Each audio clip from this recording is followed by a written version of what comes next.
Alright. There we go. Hello, hello, buddy. Oh, time to try and take out another chunk of the story now. Let's see what update we're gonna be given. Alright.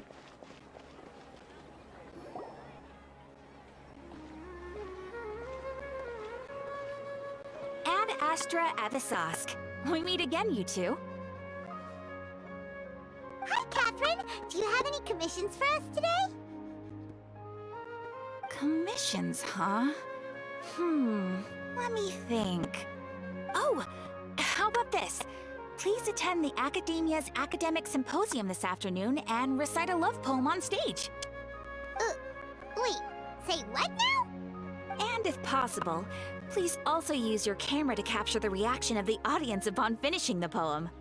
Huh? What kind of commission is that? The audience would definitely have a reaction. I see. It appears that you're not interested in this commission. In that case, please go to Port Ormos and convince the Eremites there to spend some time volunteering at the local orphanage. Hey, that's not any better. So they're just asking for a beating? Mm-hmm.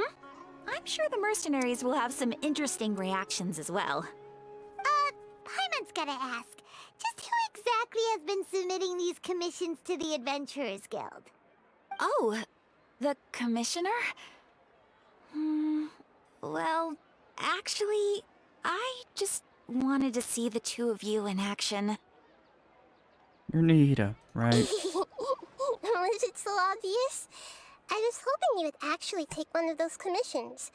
That kind of chance to observe humans doesn't come by often. Ah, so it's Nahida.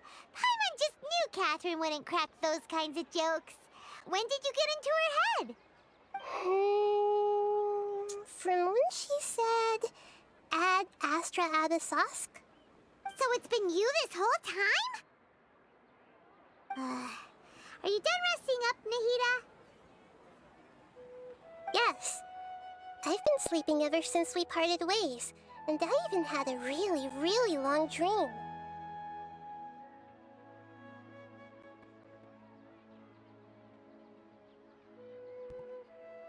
So the Akasha can't take away the dreams of gods. It was another dream about the Sumeru's festival, except it was a happy one.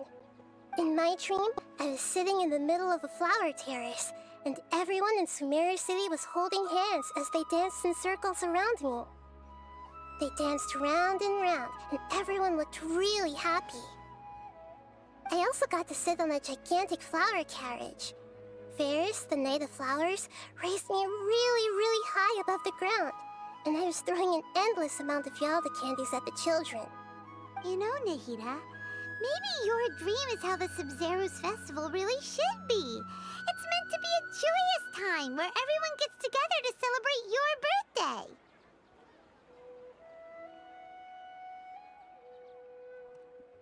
But in reality... Huh?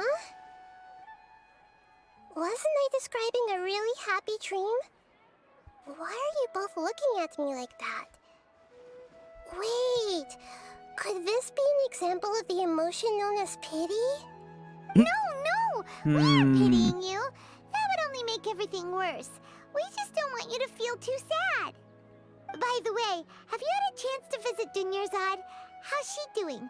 The Homianis haven't allowed any visitors after the festival, so we haven't been able to check on her. Yes, I paid her a visit right after I woke up. She was resting at the time.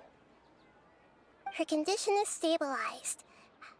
However, since Elazar is a manifestation of the withering on the human body, we can only cure it by finding a way to take care of Irminsul's own withering. But for the moment, our top focus should still be figuring out what the sages are up to and what they're planning. Right. Who knows what'll happen if they manage to pull off another scheme like the Samsara of the Sumeru's festival? So our first priority should be investigating and putting a stop to the sages' activities. As for how we should pull that off, let's discuss it somewhere else. There are too many adventurers around here. Oh, good point. Sorry, adventurers. We're gonna be borrowing Catherine for a little while. Paimon, why are you making that face? That's more concerning. Dreams, emptiness, and deception. Well, that's a fitting. That's a title. Let's continue our chat here. Okay, so do you have any ideas on how we can investigate the sages, Nahida? Bust the door down Actually, I've already demand done it. a little bit of work on that. But for now, I want to hear your Tubalt? thoughts.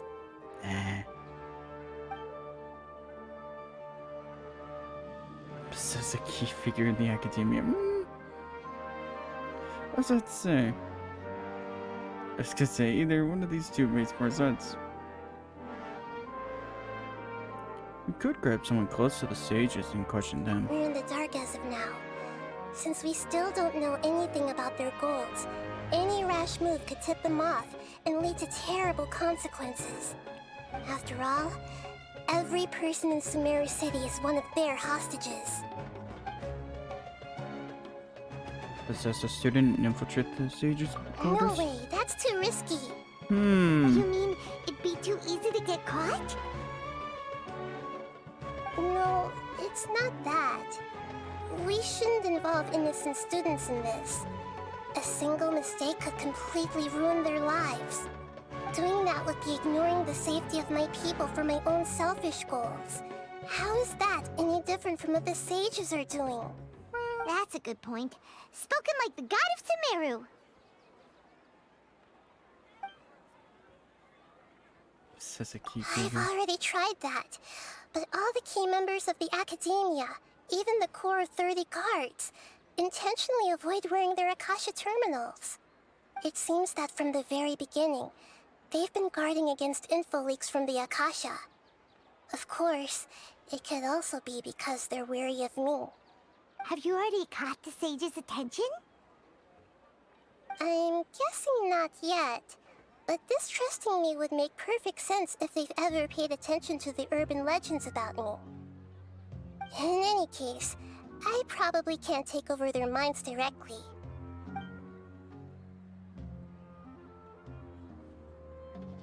Can't think of anything else. Are we really out of ideas?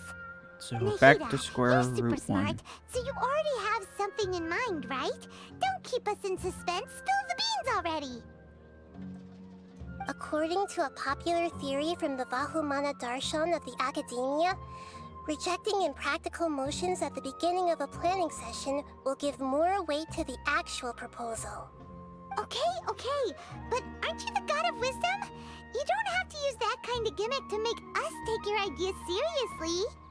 Well, I've been thinking that if I can't directly possess the leaders, and if I can't get ordinary people involved, then I should find someone who's already involved, but hasn't decided to side with the sages.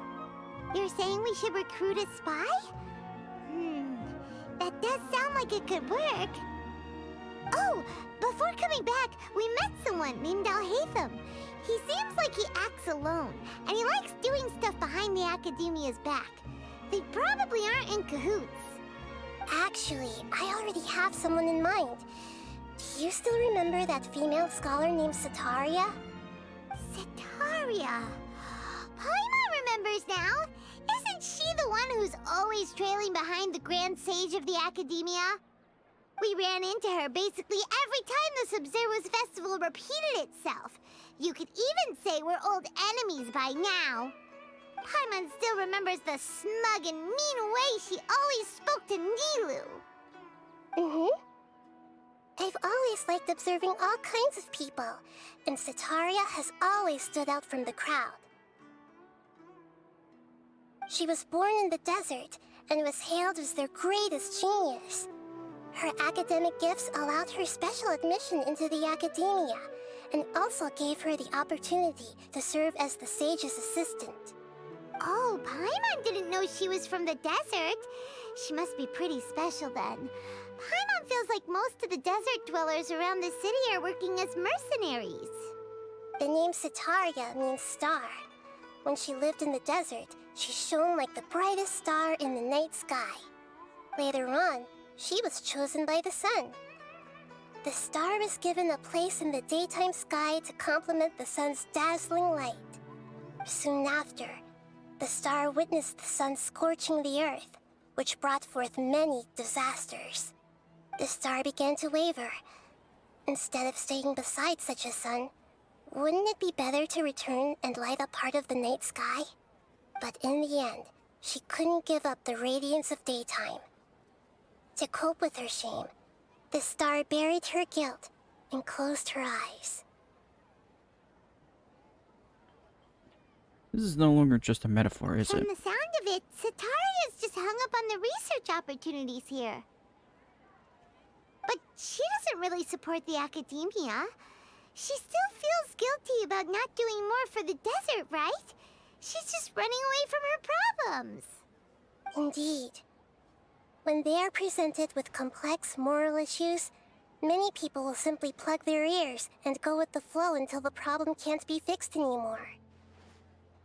She's suppressing a lot of guilt, but before she realized it, she had already become the sage's accomplice. She can't deny her part in their schemes anymore. Sounds exactly like the person we need. Right. We must somehow make her face her problems again. That way, not only can we get useful intel from her, but she can also use it as an opportunity to redeem herself. From my past observations, Sataria will take a day off from the academia every 10 days to do some shopping in the city. Tomorrow afternoon just happens to be a shopping day for her. That'll be our chance. To prepare, let's go check out some of her favorite spots, and have a quick chat with a few of the vendors there.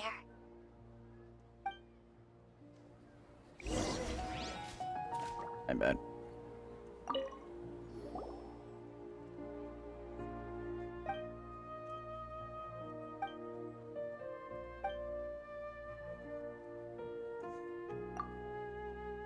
I guess it's a random world quest I triggered. Oops.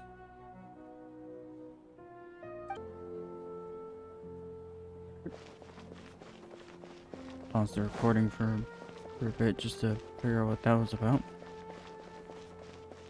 Don't worry about that later. This should be Sataria's favorite fortune-telling spot. So should we ask the fortune teller about Sataria? No, I already have enough information on Sataria. The most important thing now is for you to pay attention to the vendor's talking style and key characteristics. Talking style and key characteristics? My poor lost lambs, have you become troubled over your fates? The divine voice of wisdom often echoes between mine ears. If thou be blessed today by the gods, I may be able to show you the way. Huh? What is that Really? voice? Nahida, you've been whispering things to her? Shh! My friend here has some doubts regarding her future. Can we get a fortune reading for her? Of course, of course. In that case...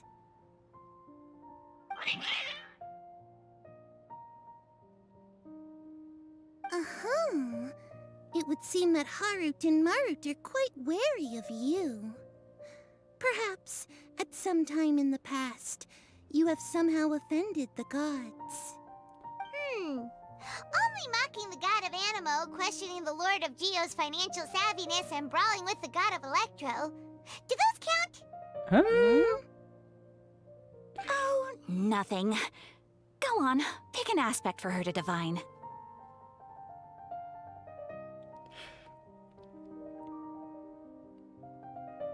I would say this one just because, but I'm just gonna say, define my prospects in love. Love prospects? No problem at all. Just because I wanted to see see what dumb joke could come from this. The gods have spoken. The truth shall be revealed. Oh boy. One who is fated to cross your path will appear on... Huh? So people will fall for you. How could that be? Harut, Marut, did you two spoil my divination? I've never read a fortune so absurd. Oh my god. Actually, Paimon thinks this is probably the most accurate fortune telling you've ever done. I admit that the orientation of today's celestial matrix is, suboptimal. As such, there will be no charge. Is that so? Well, that can't be helped. If you were to bring some food offerings for Harut and Marut on your next visit, perhaps they could help you reverse the wheels of fate.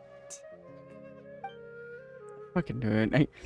I knew it. I knew that. I was like, wonder if this option's gonna do anything stupid and ridiculously funny. Oh my god. That is peak Mihoyo just acknowledging the dumb jokes the community makes. Is this another one of Sataria's favorite stalls? Yep. It belongs to a king. His father helped Sataria a lot when she first moved to Sumeru City, so she still comes by whenever she has time. When I start talking with him, listen carefully to the details of our conversation. Ah, dear customers. Would you like to look at some pottery? We caught wind of your great craftsmanship, so we specifically came to take a look. Oh, I recognize you. Aren't you Miss Catherine from the Adventurers Guild? Sounds like I'm in for some big business. Speaking of, where did you learn this trade?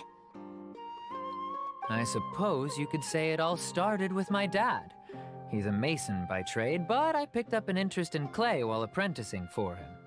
After that, I began making pottery by myself in secret, and I simply changed trades when my works turned out well. Although it's a pity that I'm no longer making much use of the knowledge provided to me by the Akasha. That's nice. You're making a living doing something you love. So is your father still working as a mason? Oh no, not anymore. A few years back, he fell from a roof and broke his leg. Since he had already saved enough Mora over all these years, he's just enjoying the retired life in Port Ormos nowadays. I see. We wish him peace and happiness in his retirement. I'll have someone in charge of logistics at the guild come by another day for some goods. We'll leave you to it. Take care now. No problem. Rest easy, all our goods are sure to meet your every need.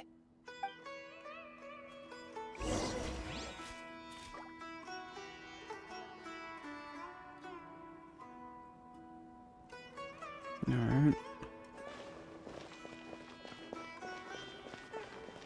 Yes, 3 NPCs and then moving on with something else.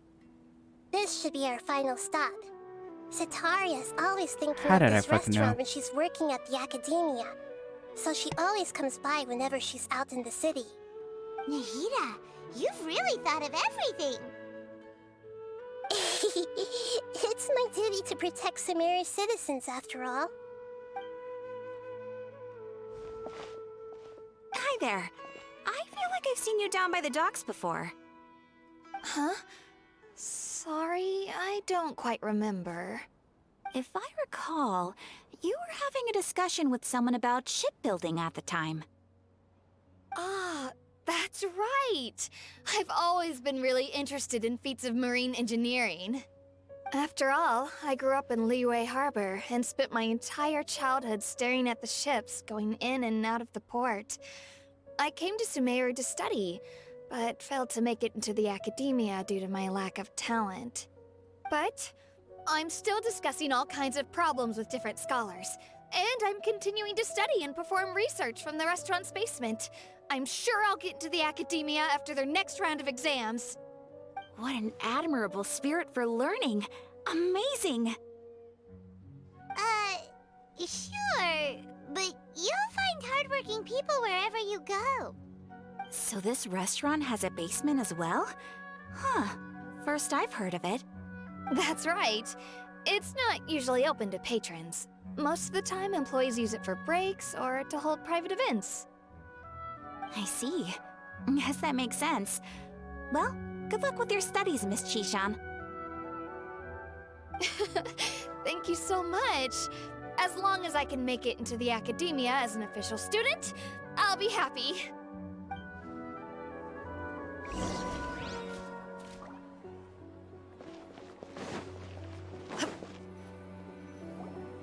So, was that everybody? Mm-hmm. 3 familiar faces should be enough for Sataria. What's the point of all the information we've collected? Nahida, you still haven't told us how you're planning to make Sataria face her problems. Sataria is already used to avoiding her problems, so we must find a way to break through her usual sensibilities. I remember you mentioned that the Eremites in Port Ormuz are all making a fuss about the upcoming resurrection of King Deshret. Although it's all just a boatload of nonsense, the fate of her homeland may turn out to be Sataria's soft spot. Oh, Paimon gets it now! You want to take advantage of the guilt Sataria feels about her homeland. Although she knows she should return home to help the people of the desert, all she's done is conspire with the sages.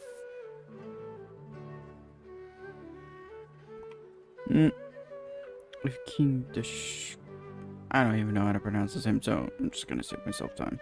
The Scarlet King, or to criticize. These names, I swear.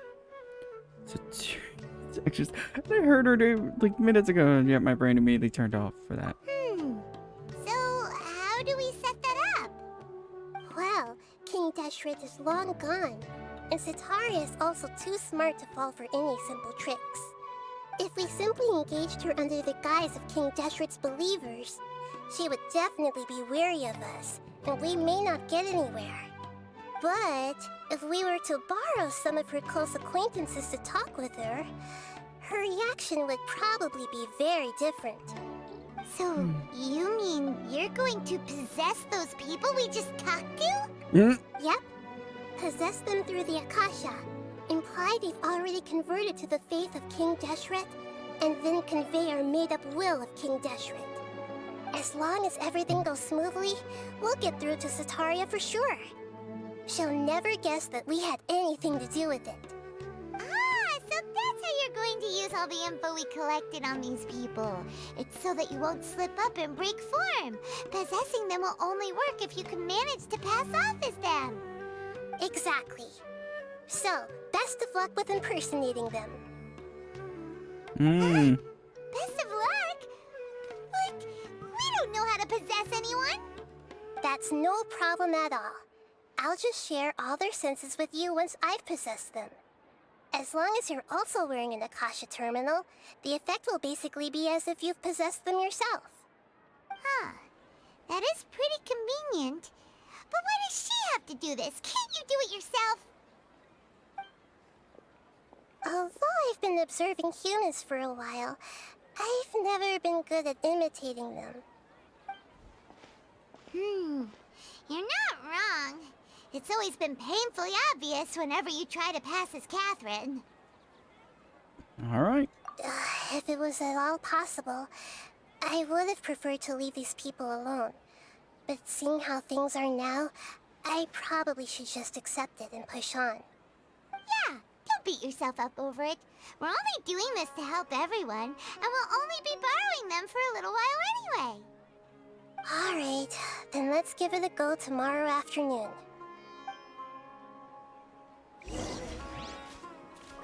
Oh, wow. Of course.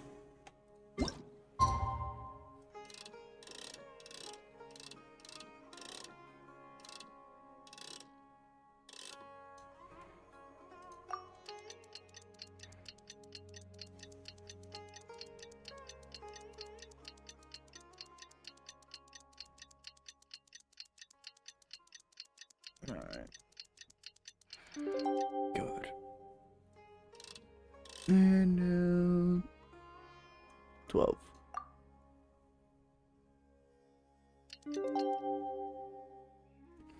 Oh, hello. All the world holds holds dear is but a backdrop of constant motion. I stand before it, alone. Alright.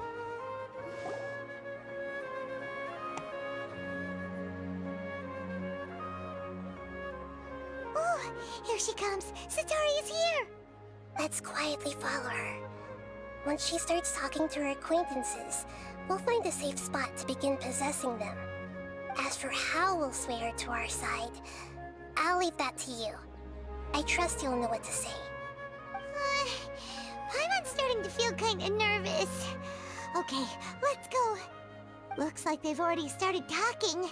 Let's find a hiding spot and get started. Mm.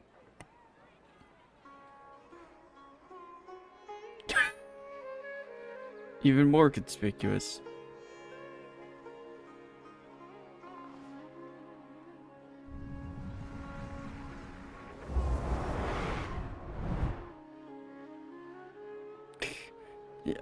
Yeah, that's not suspicious That's at right. all. You really can't force anything when it comes to love.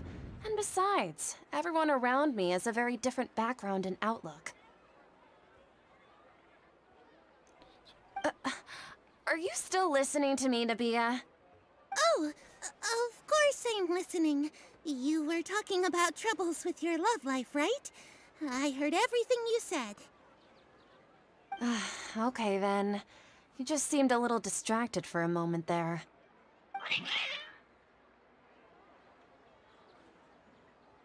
Strange. Your cats seem pretty worked up. Is something wrong? I always thought they were quiet, happy kitties. Oh, what are their names again? Harut and Marut. Ah, that's right. They are just little darlings, aren't they? Harut and Marut. Ahem. So, which fortune do you want me to read for you today? You must have come for another echo of the divine voice of wisdom. I'd like to get another reading on my love prospects, but to be perfectly honest with you, I feel like I've been a real mess recently. A mess? Well, could you do a reading on how long it'll take me to finish my current project at work? I really just want to get it over with. I hear you. No problem at all. The gods will reveal the truth.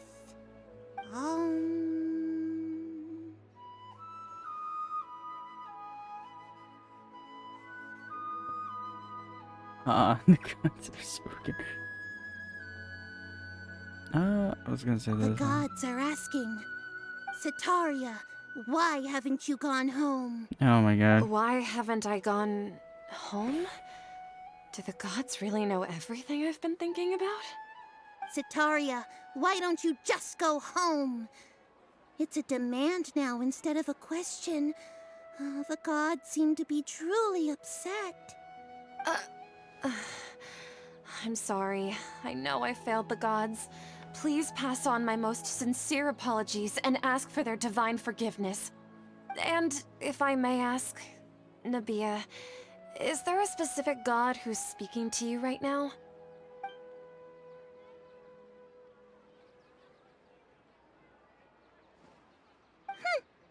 What an inconsiderate and naive question. The god who is speaking to me is, of course, the wisest and mightiest of all, King Deshret. King Deshret? No wonder he would make such a demand of me. Wait a second.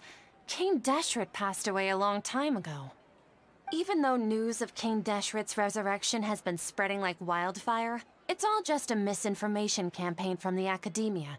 How can King Deshret still exist in real life? Huh. King Deshret's resurrection is a misinformation campaign. What insolence! I am King Deshret's most loyal believer. Do you wish to refute his voice of wisdom? Oh, no. As a child of the desert, I am only reveling in his power upon learning that his divine glory has touched even this city. I will think very carefully about his demand of me. I'm sorry. I must go now. Wait!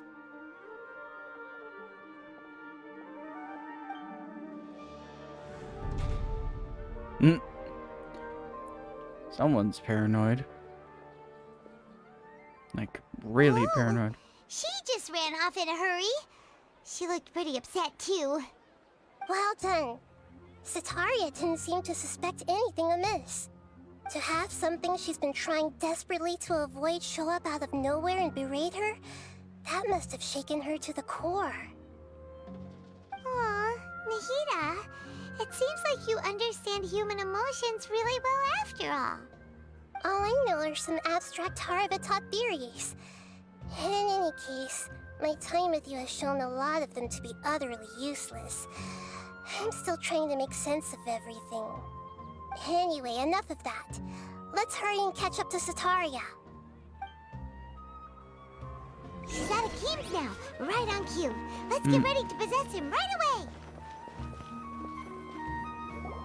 Alright. What's next? As I'd say, how outrageous is this conversation about to be?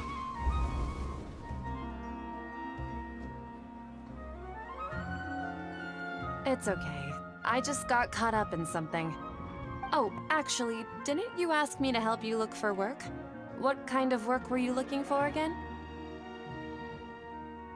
Masonry work? Oh, right. Your old man's craft. How could I forget? Speaking of, how's he doing? Is he feeling any better?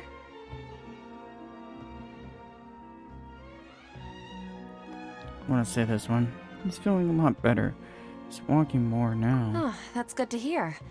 I've been thinking a lot about him. If I could get some more time off, I'd love to pay him a visit. Actually, while we're talking about him, is he still living in Port Ormos? Yeah, he's been retired there for a while. If you could find the time, please write him a letter.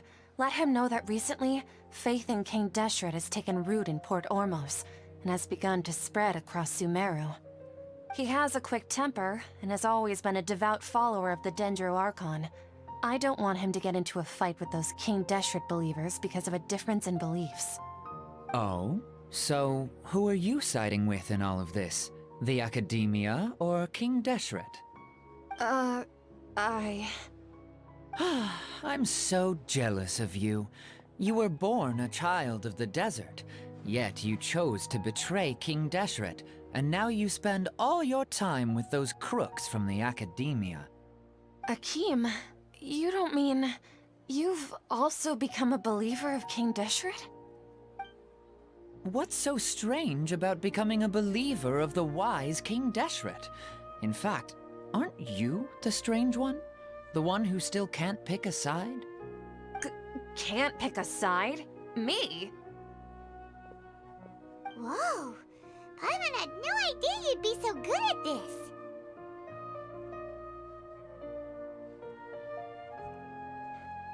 Before I knew it, I really started getting into the roles. You really zeroed in on the issue and put it right in front of her. It might feel a bit overwhelming for Sataria. But once everything is over, I'll be sure to pay her a visit to her mind and explain everything. Anyway, let's keep going. Come on! Sataria's already started talking with...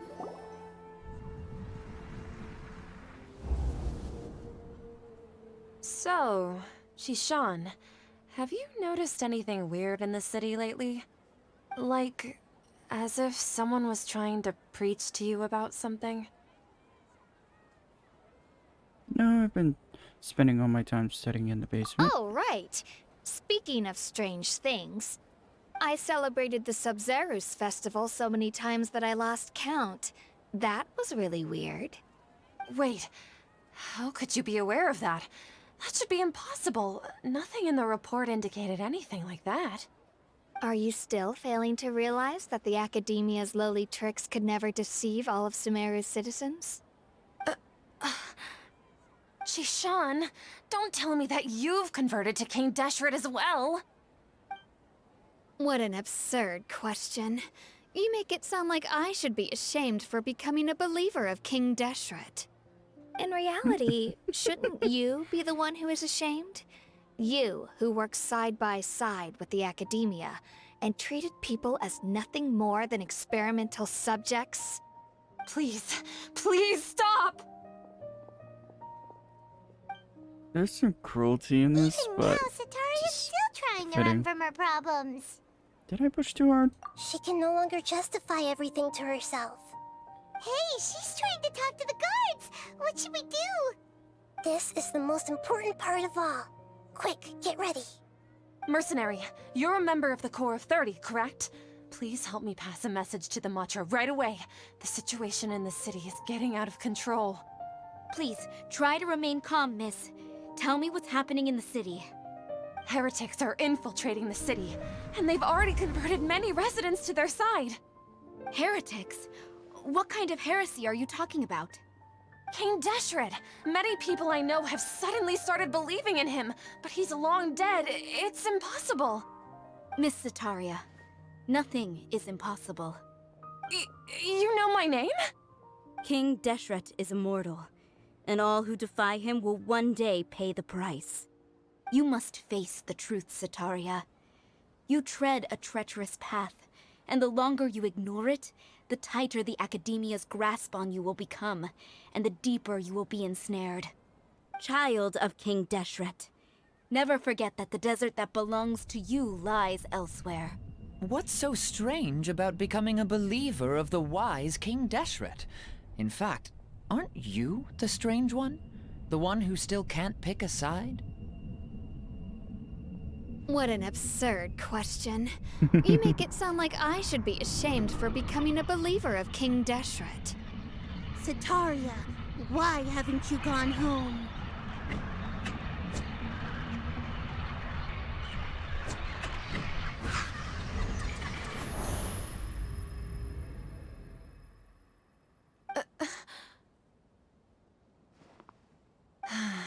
It seems that no matter where I run, I only keep finding more believers of King Deshret.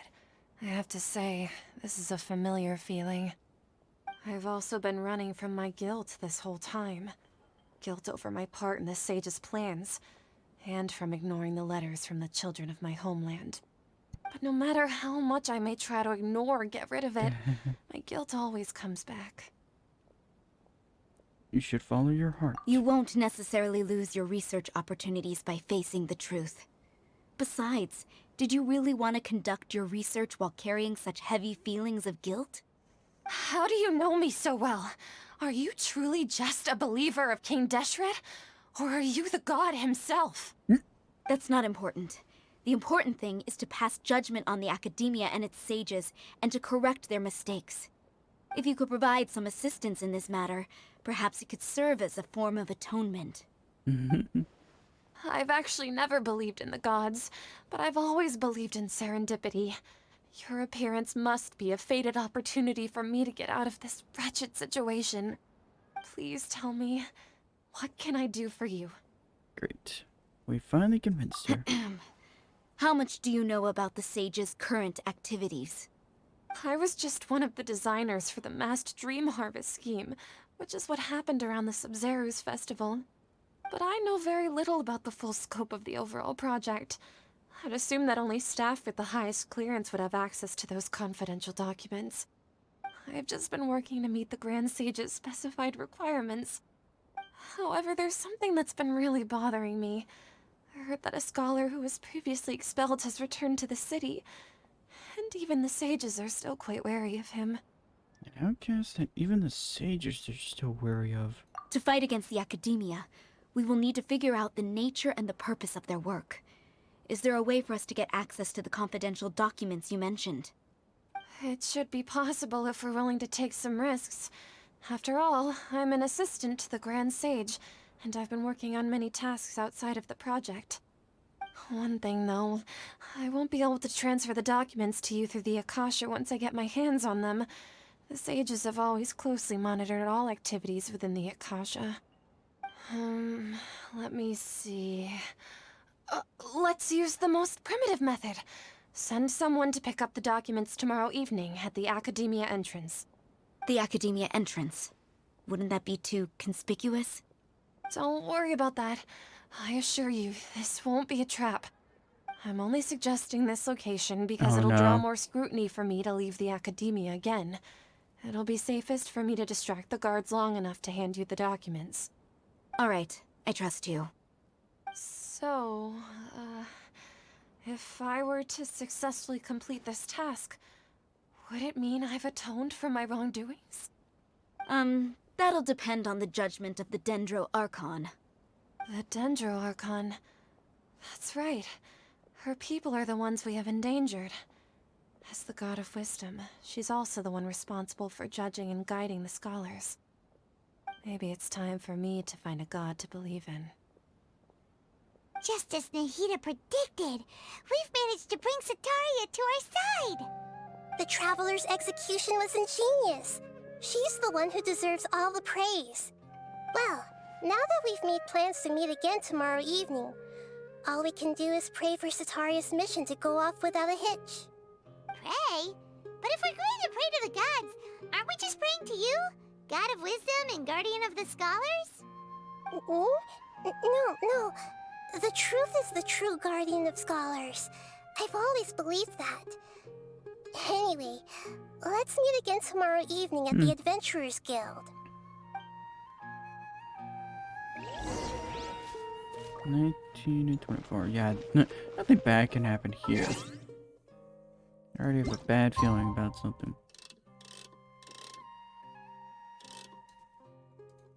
Also, Sataria's voice. I couldn't. God, I need to look up her voices. Cause why did she sound so familiar?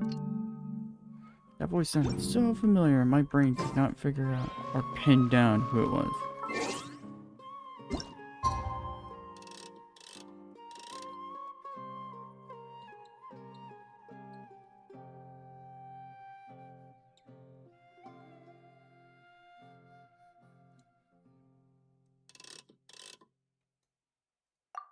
Do this.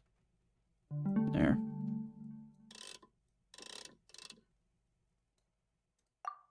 That should fix it.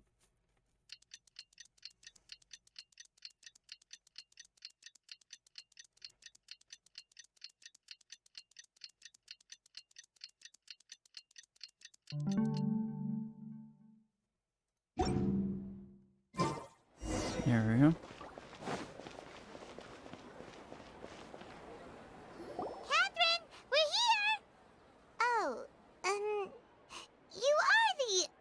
Catherine, right?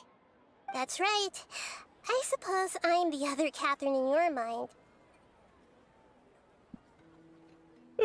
Can we just call her Nahida? Shh! We're on a secret mission tonight, so we need to protect Catherine's identity. Yep, Paimon's right. We cannot fully rule out the chance that the meetup tonight is just a trap. If something were to happen, my existence may be the only trump card we'll be able to play. After all, the Academia should still be unable to confirm the existence of my consciousness in the outside world. Yep, exactly, just what Paimon was thinking. Yeah, I somehow doubt that one. Anyway, enough about that. Let's just make sure to be on our guard.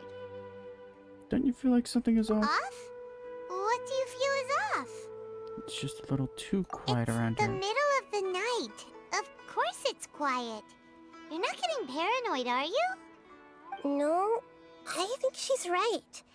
It really is a lot quieter than usual. If you look around, there seems to be fewer people on the streets. I'm not sure if this is the case for the entire city, though. Huh. Maybe it's just a coincidence. Maybe Sataria figured out a way to not only distract the guards, but also to get everyone to go to sleep early, just so we can exchange the documents in peace. I also can't quite figure out why things feel a little off. But now that we're here, let's go ahead and meet her as we planned. Well, regardless, as long as you're here with us, Paimon feels a little safer. We're clearly not walking into a trap. No, we're not. We wouldn't be. There Nonsense. really aren't many people out right now. Let's hope it'll be this quiet in front of the Academia, and that Sataria managed to distract all the guards.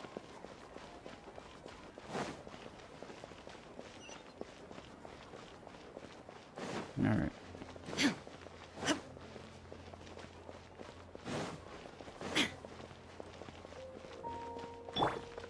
Time to go.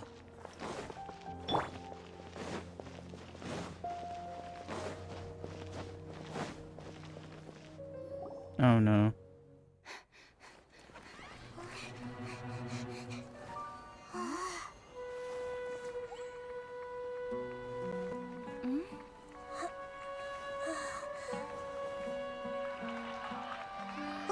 What are all these people doing here at this hour of the night? Ah, the triumphant hero returns at last. And to a rather spectacular welcome, even if I do say so myself. You're the outcast, expelled from the academia. Indeed I am. Although these days they tend to call me The doctor. the Doctor. Mm-hmm. If you're looking for your researcher friend, she has already been taken into confinement. Good With some music, though. basic caution, she could have discovered the listening device on her person. Clearly, she lacks the degree of rigor expected of a true scholar.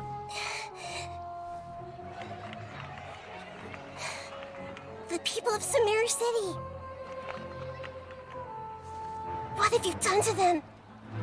I simply made some minor adjustments to their Akasha terminals. Now they can deposit information directly into the subconscious. As you can see, all these lovely people now believe this traveler is a hero who has just saved the world. My experiment is a success. And now it seems they can no longer hold back their sheer adoration. No, what should we do? These are all just regular people. Leave now. You need to get out of here. But that guy's a Fatui Harbinger. We can't just leave you here.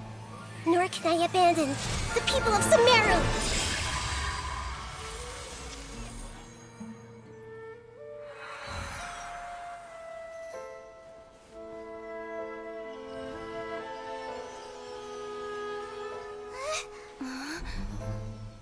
Don't worry. We'll meet again outside of the city.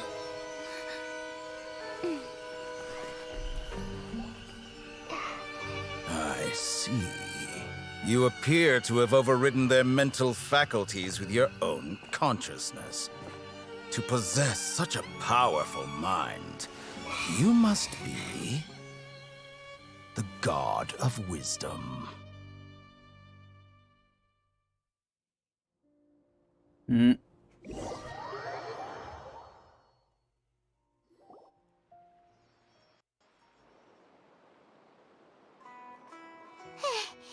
This should be far enough. Paimon needs to catch her breath first. Is Nahida going to be okay? We only made it out because of her. She can jump between minds. Hopefully she'll be fine. Paimon wasn't counting on running into a new Harbinger here, let alone such a high-ranking one. That guy was number 2. So scary. Paimon isn't outsparsing. He called himself the Doctor. Remember, Tainari told us about him. Sataria did say that someone who once got expelled from the academia came back recently. And that even the sages are wary of him. Yep, sounds like she must have been talking about the Doctor. You underestimated the scale of this problem. Yeah, now that the Doctor's in the picture, we're no longer just dealing with the academia. They're in cahoots with the Fatui. But what are the Fatui after this time? Another Gnosis? What else? We need to find a way to reunite with Nahida. Yeah, things would be a lot easier with Nahida's help. Nahida said we'll meet again outside of the city. But we can't just keep waiting around, right? Let's go find someone else who might be involved. You mean... Let's go find Dignari. Oh, right! Wasn't he invited by the sages to work on some project when we were staying with him in the Vidia forest? That has to be the same project. Even though he turned it down at the time, he might still know something. There's no time to lose. Let's go to Gandharvaville. We're back to Gandharva. Just kidding. The triumph of imagination. Now that's a good achievement name. Yeah, that's awesome. Triumph by imagination.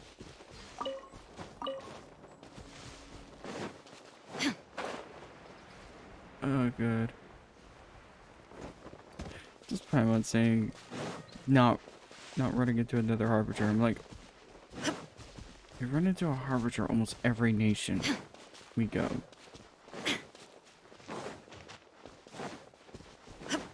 Oh, God. Hold it right there. Uh-oh. A blonde-haired traveler and a floating fairy. Oh, boy. We've got you all right. Take a look around. You've fallen right into our trap. From my eyes, you've fallen right into my trap. Mercenaries from the Corps of 30? Did you come here to arrest us? Nope. Corps of 30? We're nothing like those government lapdogs who don't even get scraps for their work. We are an elite brigade that commands the highest commission rate in all of Sumeru. We're here on the orders of a client known only as the Outcast. The Outcast? An outcast from the academia? Sounds like the doctor. But why wouldn't the doctor just send the Fatui after us? Local mercenaries might have an edge over the Fatui. Still wasting time on idle chit-chat. We'll shut you up soon enough. Get them! Think y'all will be getting shut up in a second. You're up, traveler!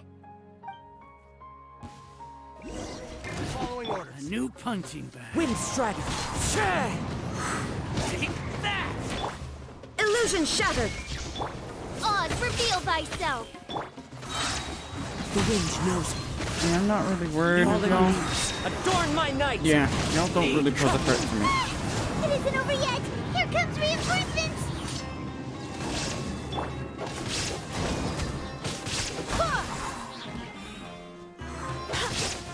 Barbados, guide us. Shadow Raven, let night fall! Yeah. That was pretty rough. Is that what elite mercenaries are like?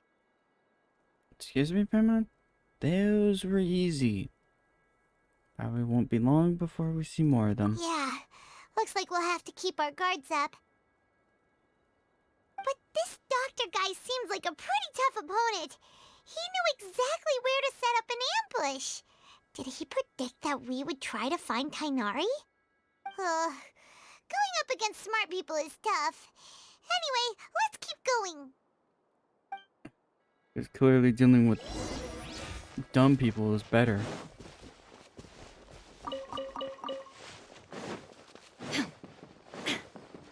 Oh. Why am I not surprised?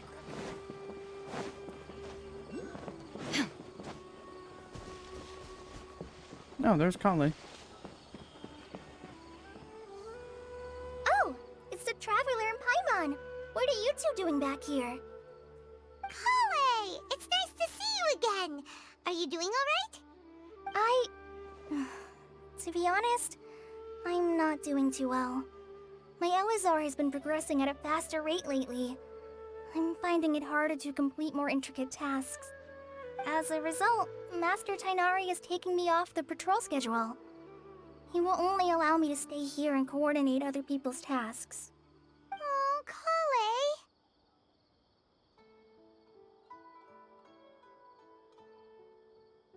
It's that curing Airman Soul is our only chance. Speaking of Tighnari, did he go off on patrol? We're here to talk to him. Oh, Master Tighnari? He just left the Avidia Forest a little while ago. He was headed to Party's DI. He left? What? Isn't Tighnari always saying that he never wants to leave the Avidia Forest? He even turned down the Sage's invitation. I thought it was weird too. Master Tighnari always prioritizes his work as a forest watcher above everything. He almost never leaves his post. He left in a hurry this time, though. You didn't give a reason? No, I only found out that he left through a message he left behind. He also made sure to delegate all his tasks using a schedule. To leave in such a hurry? I'd guess he had something urgent to take care of. Master Tighnari originally studied in the Immorta Darshan of the Academia, Impartis DI is something like the Immortus research base. Many rare shrubs and grasses have been planted there for research. I know that before he became a forest watcher, Master Tainari once spent a long time conducting research at Partis DI. A research base, huh? Gotta wonder what kind of research Tainari just decided to work on all of a sudden. Oh, we don't have a lot of time, so let's go look for him at Partis DI. Don't push yourself too hard, Collie. Don't worry, I'm fine. I'm used to living with Elazar by now. If you run into Master Tainari, please send him my regards. Got it. Will do. See you later, Kale. Oh. I was like, what is that in the background? Oh my god. Of course, we gotta freaking. Oh my god.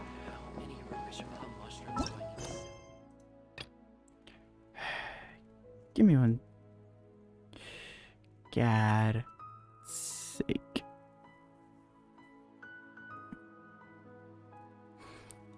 I'll be right back. There we go.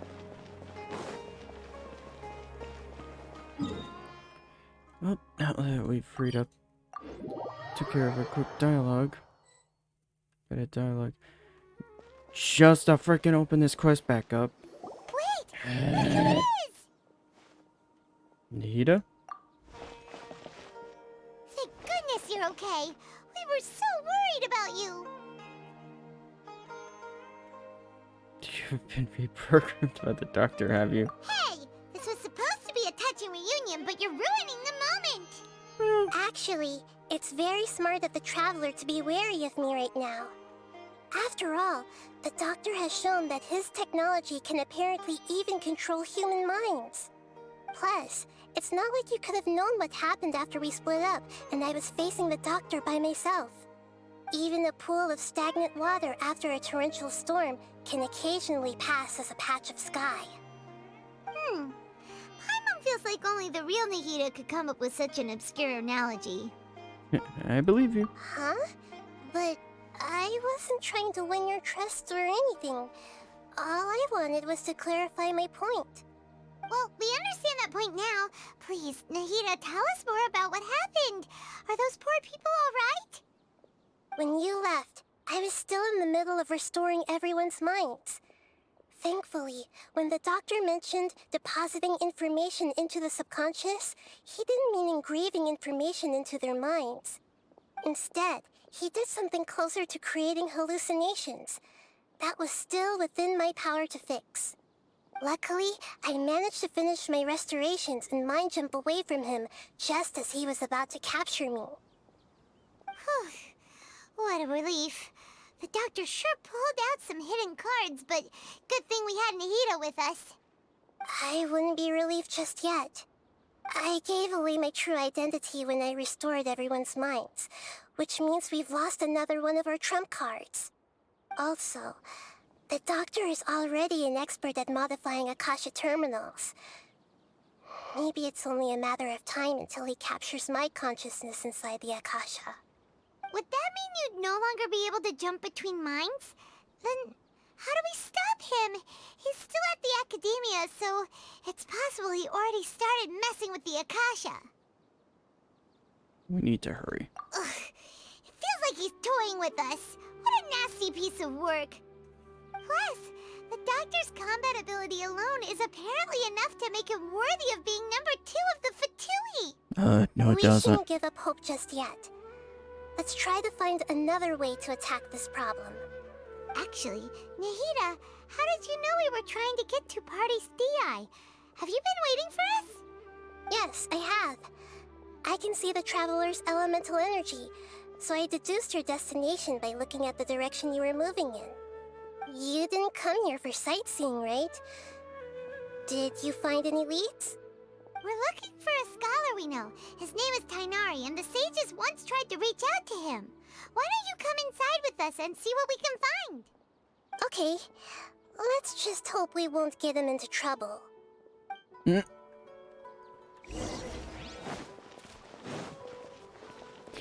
love Paimon's comment about number 2. It's like, I think Del Toro is number 2 just because of a different reason, not because of strength. If I remember a certain other Harbinger mentioned, strength has nothing to do with the Fatui's ranks. Freaking Mr. Number 11 proves that point.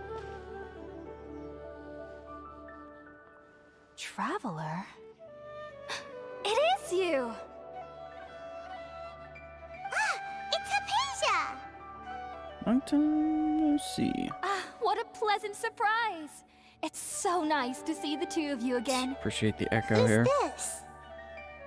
She's a scholar we met in the Avidia Forest. When we last saw each other, she was still training in the... what's it called? Satyavada life? Oh, I see. That's right, we're old friends. You've come at just the right time.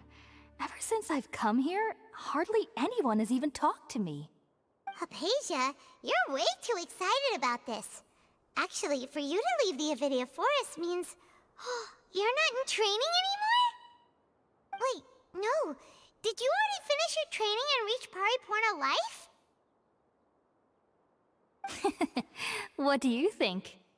My consciousness has already managed to make contact with the divine. You did it! Congratulations! I'm really happy for you. It's so exhilarating to share this sublime joy with others at long last. When my consciousness made contact with the gods. Ah, what a supreme and unparalleled experience that was. That sounds incredible!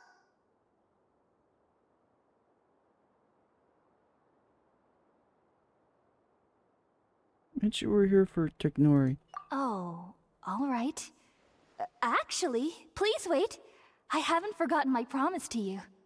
Remember? I promised to help you understand what you saw from Irminsul once I gained deeper insights. My current self has not only gained true insight, but I can even help you establish a direct connection to the consciousness of the divine. You can do that? Do you believe in her, Nahida? I've never heard of anything like that, but if you want to give it a try, I'll do my best to protect your consciousness during the process. Hold on. I brought some spirit borneal with me. This is still a crucial part of the ceremony. We're using that incense again?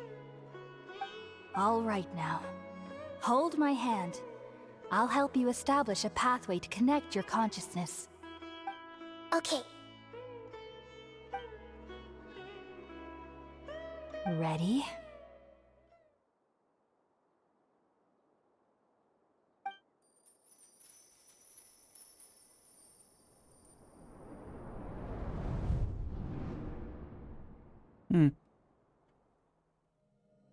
It took 3 betrayals for me to finally understand.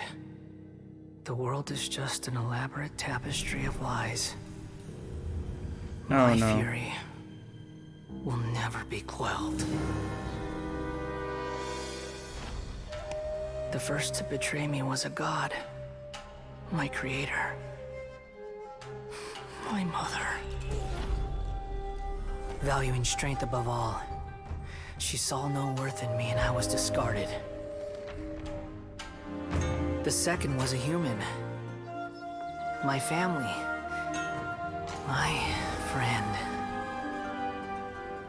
Consumed by fear, he saw me as an abomination.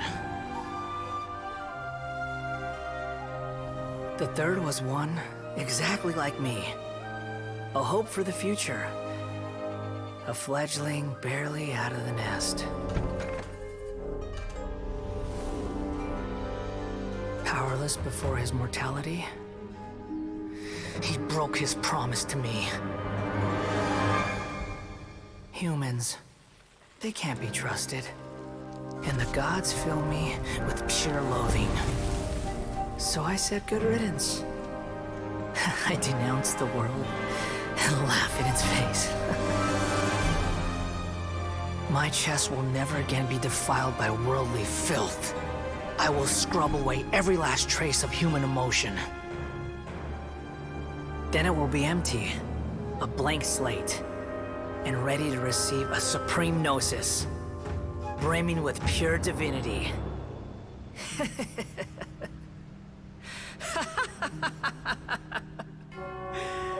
There is no need to fear. The pain will be brief. Your era is coming to an end.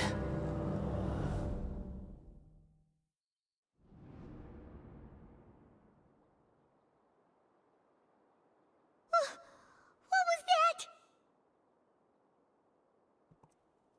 This is neither Critter Lord's conscience. Did we actually just see the Balladier's memories? Everything matches what we know about him. But how is he connected to the divine consciousness that Hypatia was talking about? You saw it, right? You felt it, right? Such a majestic god! Such a noble will! Such sublime emotion! Nope. Alas, shame. If only that which beats within my chest wasn't a filthy mortal heart. Oh, great and merciful God, please grant me forgiveness and salvation. Do you understand now? I'm afraid this is no Puripurna life, but rather... Wake up, Hypatia. You... Why are you so mean to me? Why is everyone hiding from me? I found divine wisdom. Shouldn't I receive praise and honor? Haven't I uncovered that light in the darkness? Hypatia? Nope. That is not lighting it up. That's how I always thought everything should be. Wait. Have I... already lost my mind? This is a perfect response.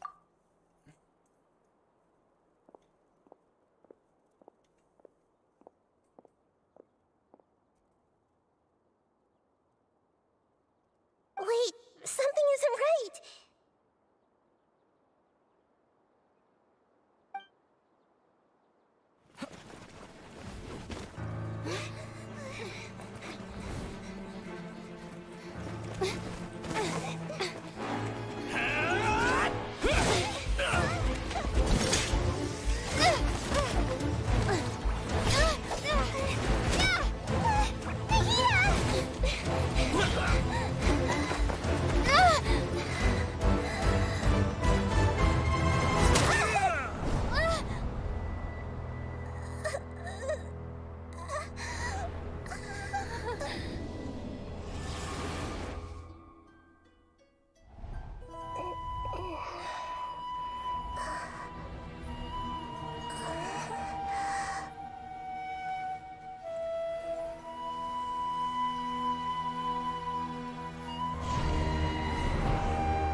Oh, hi, Tainori.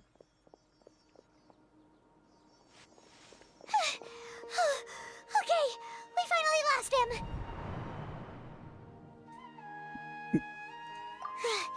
Are you okay, Nahida? Wait, no. Something feels different. You're back! Oh, the Traveler's back? What just happened? Nahida was controlling your body for a while. It seemed like she jumped over to you as an emergency measure right before the Catherine puppet was destroyed.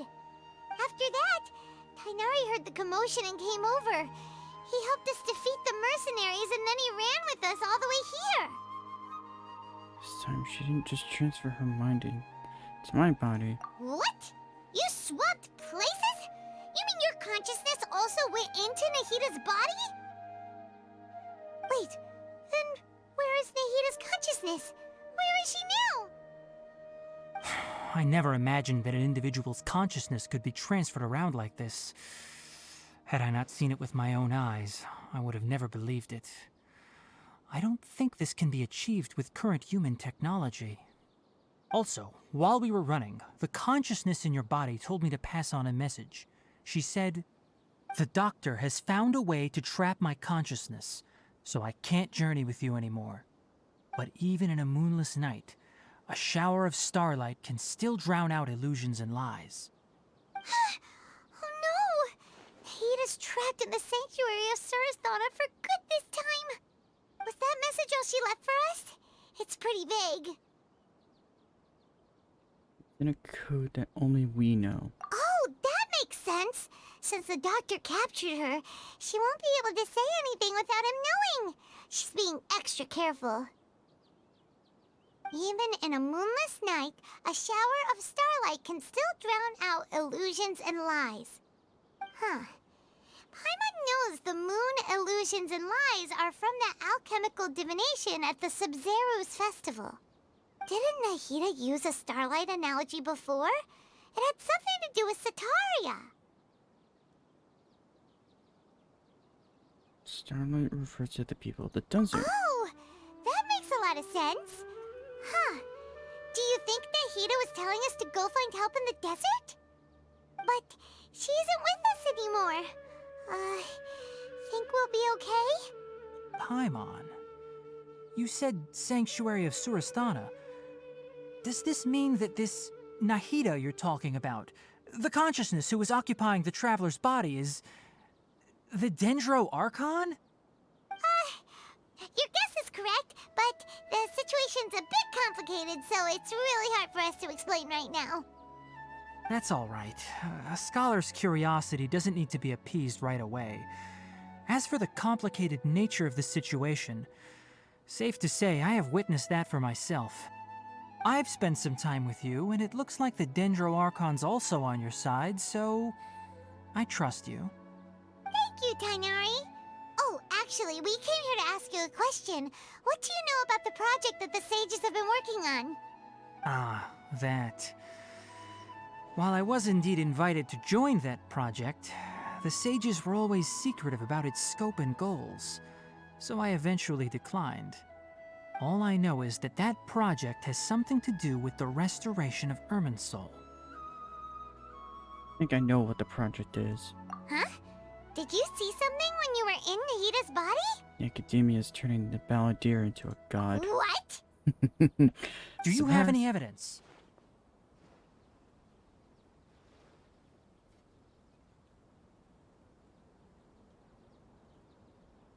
It's on nascent god under construction.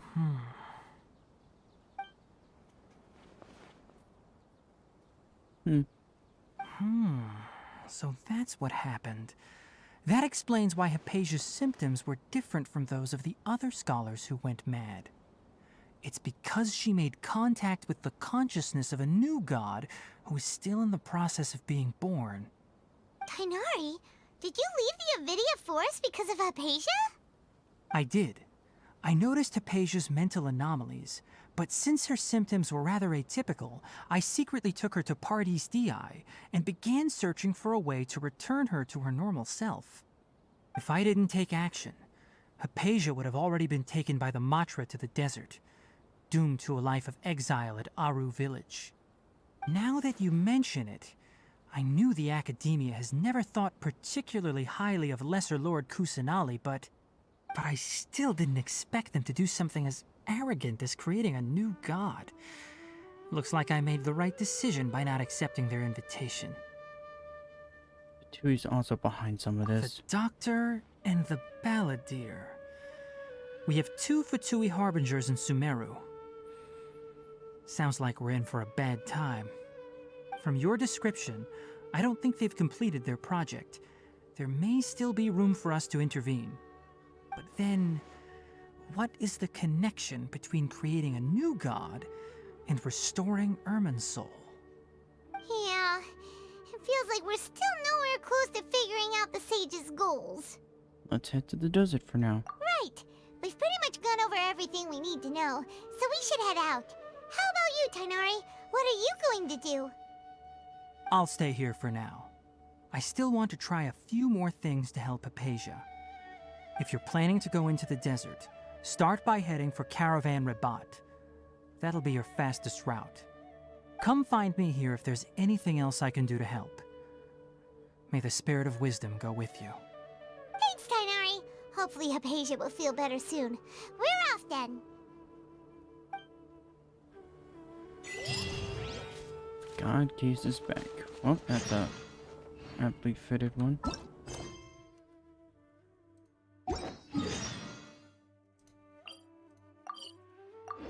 Thank God I explored the map ahead of time.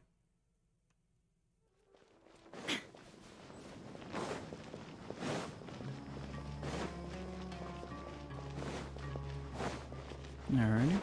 Who's here?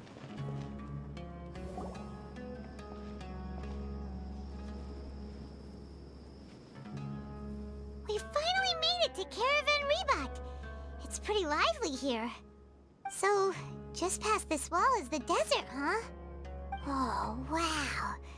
Paimon remembers hearing people call this the Wall of Samiel. It's made to block sandstorms from the outside. Oh, if it's this tall, it's gotta be the divine work of Greater Lord Rukkhadevata, right? It is indeed quite impressive. Enough gawking. Come on, follow me. Wait, excuse me? What? Where did he come from? Over here. Okay. What was that about?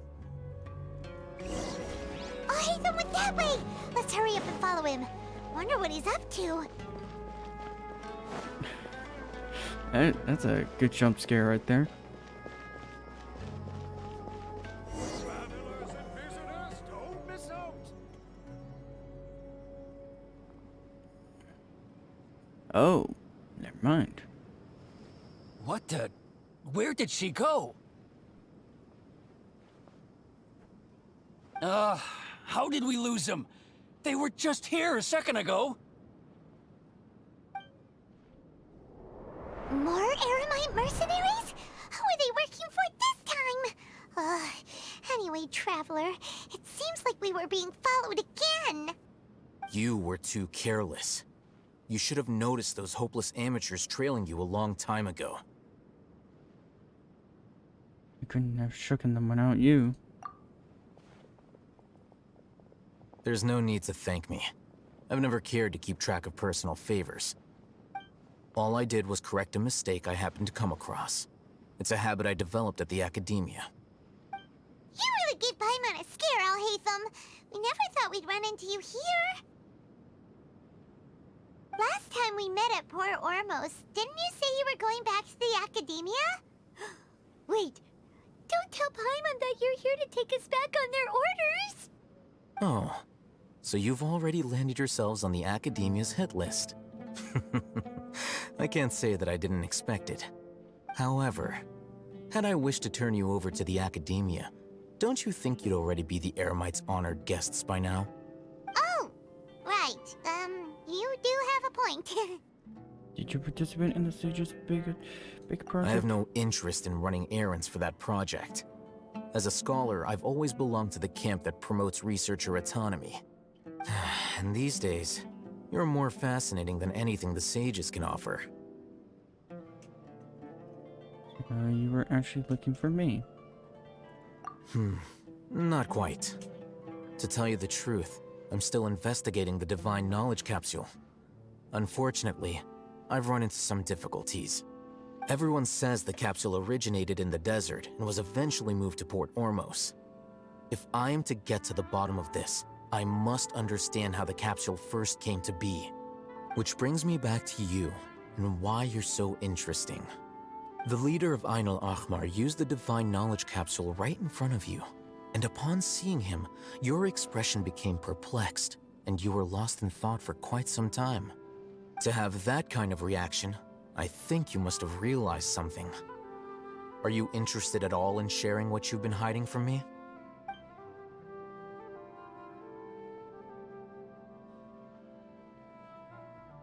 Al-Haytham, you really have a ridiculous eye for detail. What kind of person even notices or remembers stuff like that. The situation's a little complicated. So that's your answer. Well, I do work for the academia after all. So considering that, it is indeed wise to keep your cards close to your chest. But that does prove you do have some undisclosed information about the Divine Knowledge Capsule. Am I right? No matter. Rather than simply learning the answers from you, I'd still prefer to investigate on my own. Speaking of, you two are also headed to the desert? That's right! We have the same plan as you! But we don't really have any concrete goals at the moment. Then I'd suggest starting with Aru Village. It's the largest settlement in the desert, so it'll probably have more resources and intel than anywhere else. Well, would you like to head there together? Let's head there together then. It's always better to travel with someone you know. Let's go!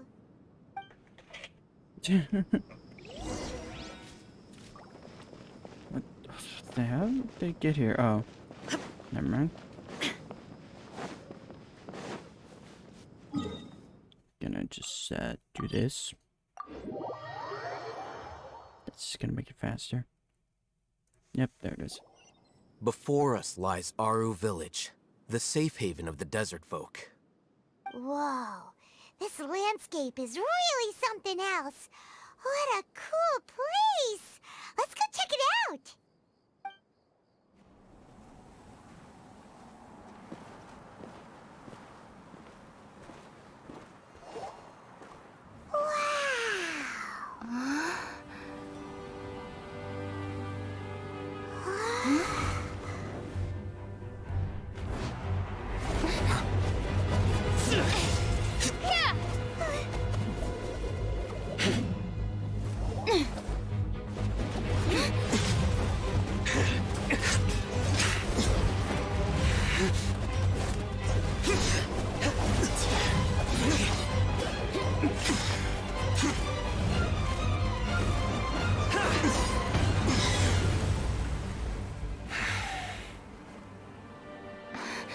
Simon.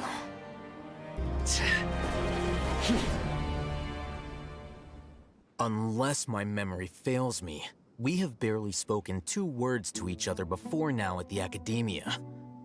Would you care to enlighten me as to when and how I invited the General Mahamatra's wrath? Oh, Hatham. Do not think you can escape my judgment, just because you managed to escape my attack. Judgment? So that's how you'd characterize your actions here, is it? Or would elimination perhaps be a more accurate description? Had I used my full strength, not even this traveler would have been able to stop me. Though styled like an assassination, I sought only to ensure that my target would be unable to flee or resist.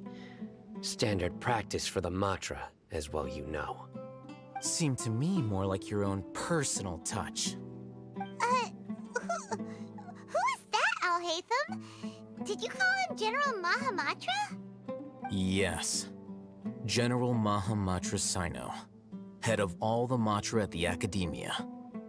He's a formidable hunter, and the ultimate nightmare for any who have committed academic crimes. You seem to have placed a lot of trust in Al-Hatham, to the point of blocking an attack for him. If I were you, I'd never choose to side with him. I wouldn't believe a single word that comes out of his mouth. I have been pursuing this scribe for a long time. I urge you, stand back and do not seek to defend him any longer. Otherwise, there will be consequences. But that doesn't mean I'm going to stand by and do nothing. Has Al-Hatham done something wrong? Paimon doesn't think he's as bad as you've made him out to be. I won't waste my breath explaining things. Al-Hatham, I saw it during our fight. Take it out. The Divine Knowledge Capsule you're hiding on your person. Unless you want me to retrieve it for myself. Very perceptive of you. Nothing escapes a Matra's senses. Wait, the Divine Knowledge Capsule? Didn't it fall into the Matra's hands in Port Ormos? So you didn't lie to us. No wonder you speak with such confidence, Sino. But I must admit, I'm very curious. What does this capsule mean to you? And why, as General Mahamatra of the Academia, are you all alone in the desert? As far as I'm aware, the other Matra have been speculating about your disappearance.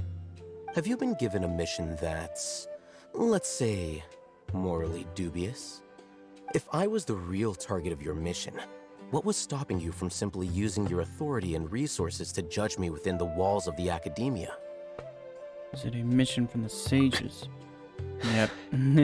I should have known you'd be difficult to deal with. You two? Ugh! What you would do, Traveler?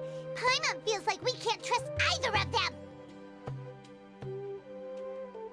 Ahem. Well, look at you two, acting all tough and self-righteous over there. Wait, Dia?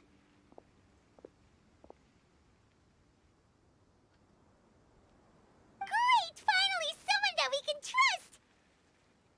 You gotta help us out here. Otherwise, these two are gonna start fighting again! Yeah, sure looks that way. Two giants from the Academia duking it out once and for all. Not something you get to see every day, that's for sure. Listen, I know you academic types love to fill up your big brains with self-righteous morality and lord your empty rules and virtues over each other. But how dare you bring your petty disputes into the safe haven of Aru Village? It seems like someone's gonna have to beat some sense into your thick skulls until you finally learn to respect these grounds.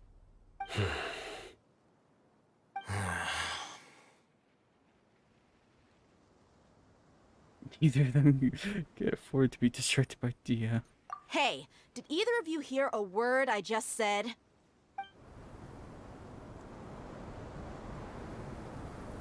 Whoa, what's going on? The wind's so strong! Is this a sandstorm? Paimon's gonna get blown away! Another sandstorm? What's up with these recently? Hey! All of you, over here, quickly! We have to take cover! Someone's calling for us! Oh, this wind is too strong! Let's get over there! That sounded like Candace. Come on, you two. Jeez, are all of you Academia folks such hard work? Move it! All right, stop yelling.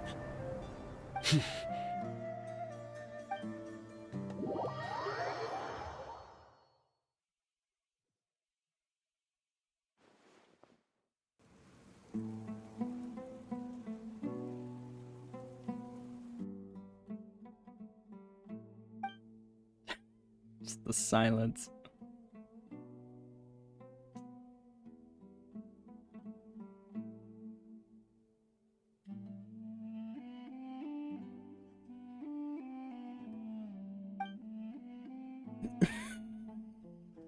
Well, this is pretty awkward.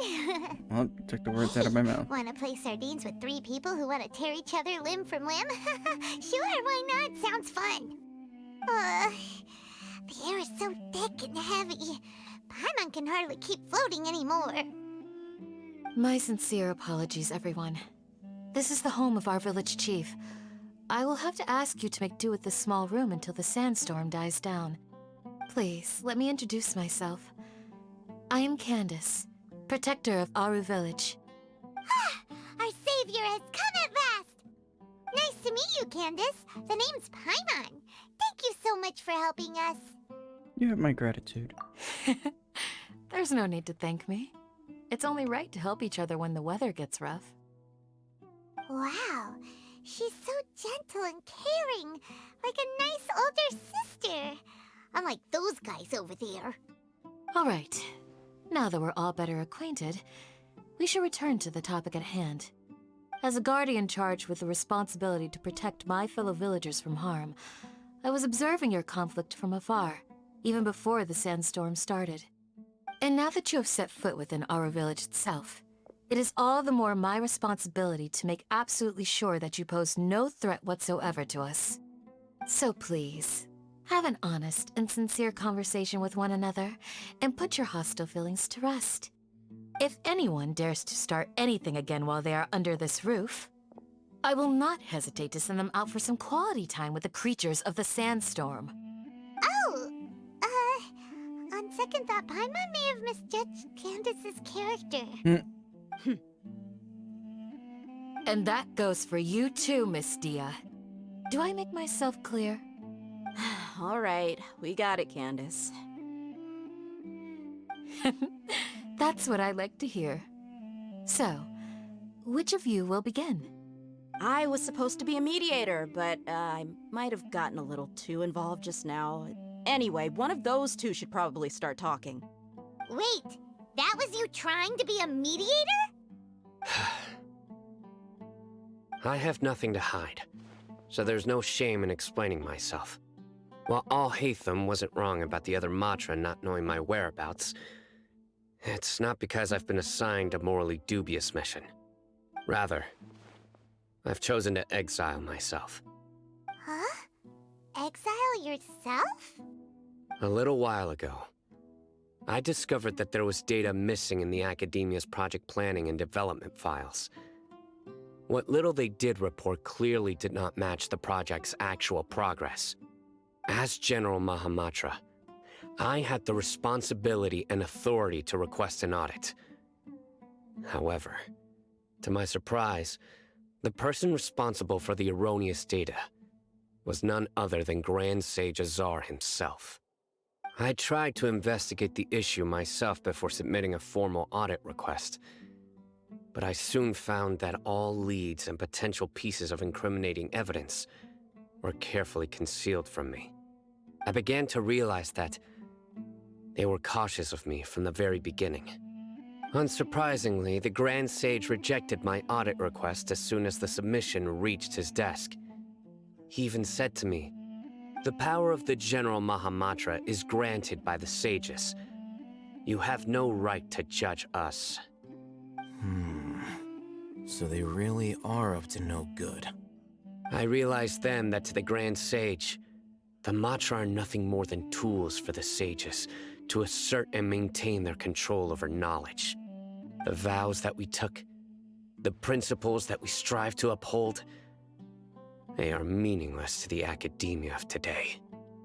You then decided to exile yourself. I believed it would be wise to flee the academia before the sages had a chance to take action against me. This way, they can no longer see nor predict my actions. I will never give up on this investigation. There's no need for someone else to give me power or authority. Once I find the truth, I will administer judgment by my own name. Sino seems to have the same goal as us. We're all investigating the sages. Plus, now that he's no longer the General Mahamatra, he somehow feels a lot less scary. Still too early to trust him completely. Well, Sino, if that's your story, then why did you see Alhaitham as a target? When I was investigating the matter in the academia, I overheard a conversation between Alhaitham and a sage. The sages asked you to investigate a blonde-haired traveler. Do you dispute this, Alhaitham? What? Like many parts of the project, this assignment was undocumented. Now throw in your suspicious behavior with the Divine Knowledge Capsule, and I think we deserve an explanation. You just were watching me from the very beginning. Yes. I was indeed tasked with investigating the Traveler. Alhaitham! After all, the promised reward was so great that hardly any scholar could have refused. The sage told me, once you've completed this assignment, I can give you a glimpse of divine knowledge. A most enticing offer. Unfortunately, those academics don't know me at all. Their words contained one key piece of information, namely that divine knowledge indeed exists. That gave me all I needed to know. From my perspective, the sages are far from trustworthy. Think about it. Isn't it a little strange they're so willing to share divine knowledge with anyone, even as a reward? So, I began my own investigation following the lead of the Divine Knowledge Capsule. In the end, I realized my wisdom in committing to this rather than collaborating with the sages. Had I been less guarded, I probably would have ended up like that Ain al-Ahmar mercenary, incapable of remaining sane for long enough to hold a conversation. You mean that the sages originally planned to dispose of you, using one of those capsules that drive people insane? But your encounter with me. I'd already given up on the assignment by then. I only told the Academia I was waiting in Port Ormos for you to appear so they wouldn't suspect anything. So it came as quite a surprise when I encountered my erstwhile target while investigating the Divine Knowledge Capsule. Criminals do love to talk about coincidences. Even though I ran into the Traveler by chance, I had no intention of providing assistance to the Academia. Also, you should remember, you were the ones who decided to follow me and strike up a conversation after I left that tavern. Now that you mention it, things did go like that. That's true. Alhaitham helped us out at Caravan Rebat as well. Maybe he's telling the truth. I'm willing to apologize, if that's worth anything to you. I took the Divine Knowledge Capsule behind your back because I judged its existence to be a significant risk. I felt that it would be best for no one to interact with it before it had been properly studied. After all, curiosity often proves to be the most dangerous thing in this land. You should be well aware, Scribe Alhaitham, that curiosity can also lead you to danger and suspicion. Answer me this. Did the sages share any information about their project with you? Have I not made myself clear? You and I are both distrusted by the Academia. Do you really think they would tell me anything? Fine. Although you haven't completely proven your innocence, I won't regard you as an enemy, for now. As you wish. Good. I'm glad to see you two clearing up your misunderstandings. And now you, Dia. I believe it's your turn. Oh, sorry. Whatever the boys were talking about must have been so boring that I spaced out. My situation is pretty straightforward.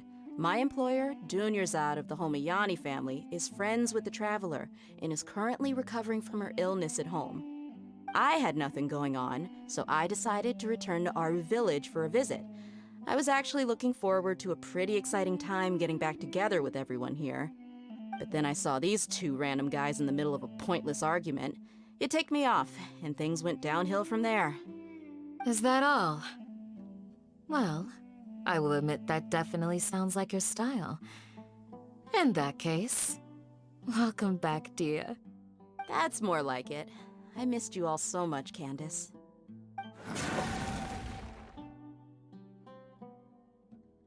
Whoa! What was that sound? No need to worry. Now that you're no longer at each other's throats, please make yourselves at home. I'll take a quick trip outside to clear out some of those creatures in the sandstorm. Creatures? In the sandstorm? Are you sure you don't want some backup? Fighting in a sandstorm is not for the faint-hearted. Anyone without extensive training in these conditions is at a disadvantage. You needn't worry. Yeah, just leave him to Candace. Don't worry, she's as tough as they come. Like, that sounded like a rift town earlier. The winds died down. That means the sandstorm's over, right? Candace still isn't back yet, though. Is she alright? Maybe we should go out and check on her.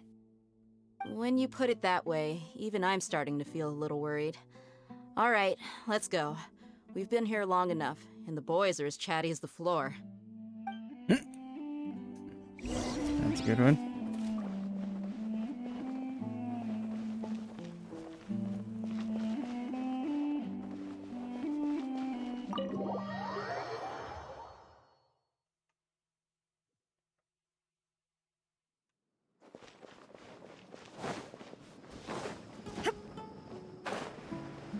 Some very peaceful music. Oh, hello, Rift Hounds. Oh, Candace, you're still fighting? You've been out here dealing with these creatures the entire time? Yes. They just keep coming in waves.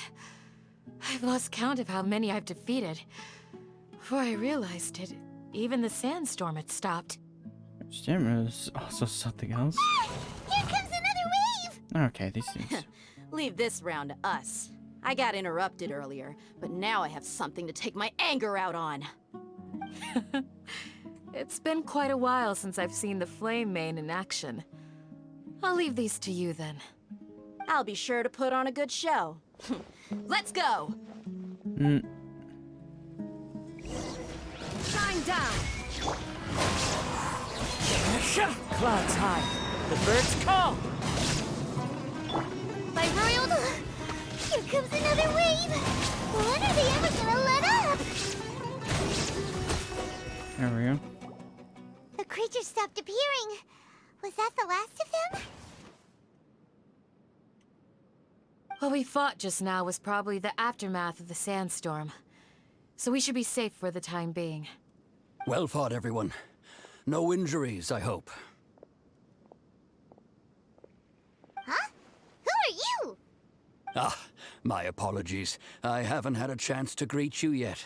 I had my hands full taking care of the village's elderly and children. I am the chief of Aru Village. Everyone usually calls me Uncle Anpu. It's a pleasure to meet you. Sir, I am also originally from the desert, but I have not been back for some time now. May I ask if such sandstorms are common? I can't say they've always been common, but recently the storms have become increasingly severe and frequent. Besides sandstorms, we also occasionally get earthquakes. According to an investigator who stayed in the village a while ago, these unusual natural phenomena are related to the withering of Irminsul. Uh-oh. Another effect of Irminsul's withering. So, Irminsul's withering causes withering zones in the forest, and sandstorms and earthquakes here in the desert? Everything in the natural world is inextricably connected to Irminsul. These regional symptoms can indeed be a reflection of Irminsul's present state. Everyone in Aru Village needs to take good care of themselves. Speaking of which, why haven't I seen a single village keeper since I got here? Village keeper? Who are they? Village guards like Candace? Does your curiosity know no bounds? Village Keeper is how Aru Village refers to mad scholars exiled here by the Academia. Most of them are scholars who lost their sanity after a period of training in the Avidia Forest. The Academia believes that their crazed mutterings may have a negative effect on the psyches of other scholars. So, they're forcibly exiled to the desert. Though if you ask me, it's all a boatload of nonsense. He was also nearly exiled to the desert. Alas, that's exactly what we've been trying to investigate. One by one, the village keepers have been mysteriously disappearing without a trace. But no one in the village has ever seen them leave. If you're planning to stay around the village for the next few days, I'd appreciate it if you could keep an eye out for them. I've had encounters with those people in the past. I'll see what I can do to help. The Matra are the ones responsible for their exile. Now that you're no longer with them, are you trying to alleviate your guilt and atone for your past sins? I'm fascinated by how you think. Mock me if you will, but if you are guilty, I will eliminate you, regardless of my position or identity. Oh, you're the former General Mahamatra. You must be an expert in these kinds of investigations. Thank you for your help. I'll help too. Is it because you're reminded of Hypatia? Oh, these poor scholars. First they lose their sanity, now this! We need to help get them back home, safe and sound. But, is it really a good idea to tag along with Sino? You seem like you really don't trust him. That's why this is a great opportunity to watch. I'll be grateful for the assistance. No doubt you will do a better job than some of my former subordinates. Let's start by finding a spot to share what we know so far.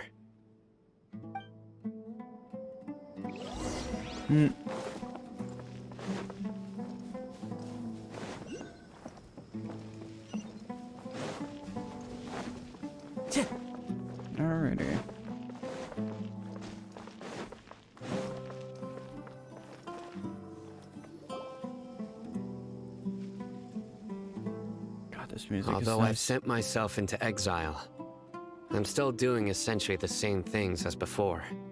Do you still have any questions for me before we start our investigation? Why do they refer to the Mad Scholars as village keepers? One of my former subordinates told me that this title has its origins in a strange incident. The Academia has long exiled Mad Scholars to Aru Village. A mysterious phenomenon exists here. When Mad Scholars first arrive, they are as incoherent and deranged as before. But after spending some time here, they invariably begin to calm down. Initially, the people of Aru Village greatly resented having to take in the Mad Scholars. But a strange incident one night changed that. Aru Village was struck by the strongest earthquake in living memory. Seeing buildings on the verge of collapse all around him, the then chief of the village was preparing to take everyone to safety. Suddenly, he noticed a Mad Scholar crouching in a corner, caressing the ground with his hands. A soft, green light radiated from him, like a divine glow against the backdrop of night. Despite the powerful tremors that ripped through the ground that night, all the houses remained upright, almost as if they had grown roots reaching deep into the ground. In the end, not a single building collapsed, and no one was hurt. After that, the people of Aru Village treated the Mad Scholars with greater kindness, and began to refer to them as the Village Keepers. The soft green light? A Mad Scholar protecting Aru Village? What do you make of it, Traveler? I mean, she could be capable of that. Paimon thinks so too. Actually, Sino, do you know if any of the Mad Scholars continued to wear their Akasha terminals at Aru Village? In theory, they would continue wearing them so the Academia could still monitor their activities. With that said, the main Akasha system would no longer have any interaction with them. Oh, no wonder! Everything makes sense then! Add in the fact that they calmed down, it was probably Nahida who calmed them. If you are able to draw a conclusion from this one story alone, then it appears you possess much more information than I do. So, what do you make of the story?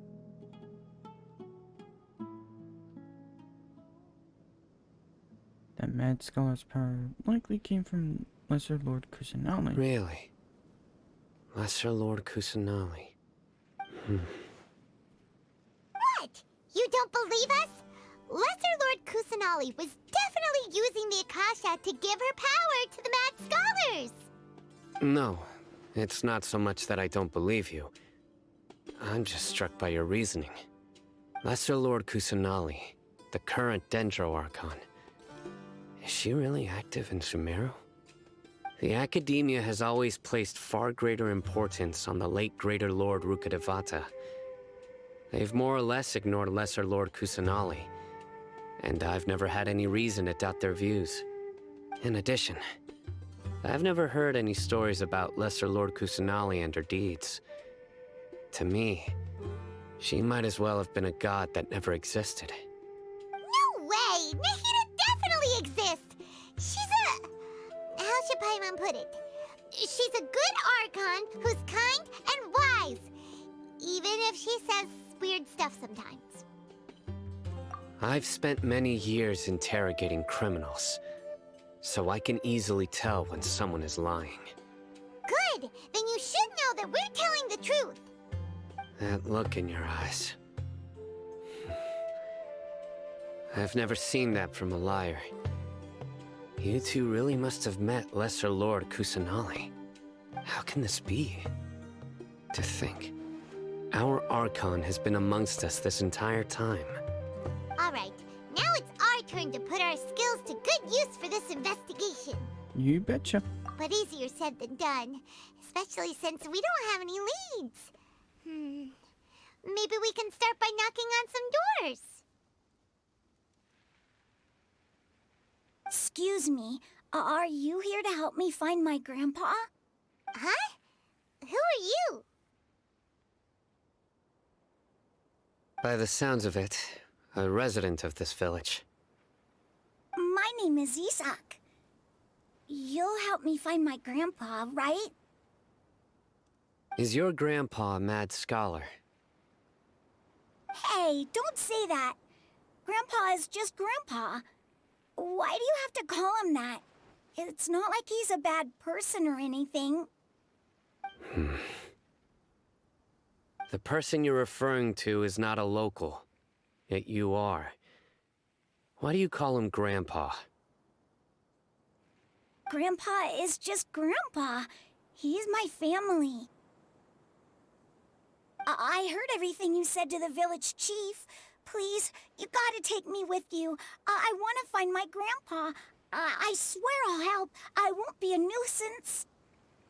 Ah, so you're the one who was eavesdropping on us around the village chief's house.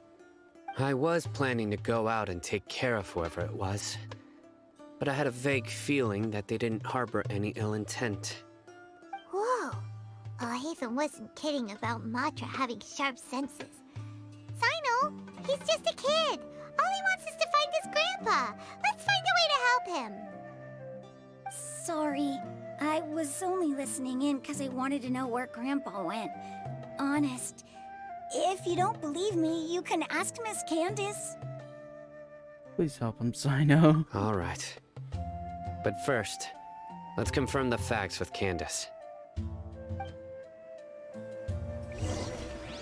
Alrighty.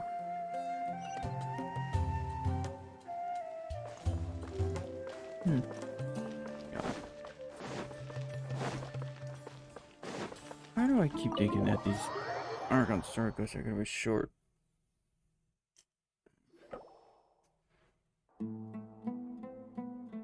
Sino is super vigilant. Is this what all the Matra are like?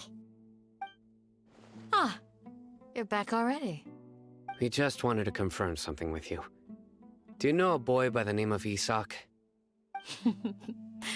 I had a feeling he'd go looking for you. Huh? You knew this would happen? Yes.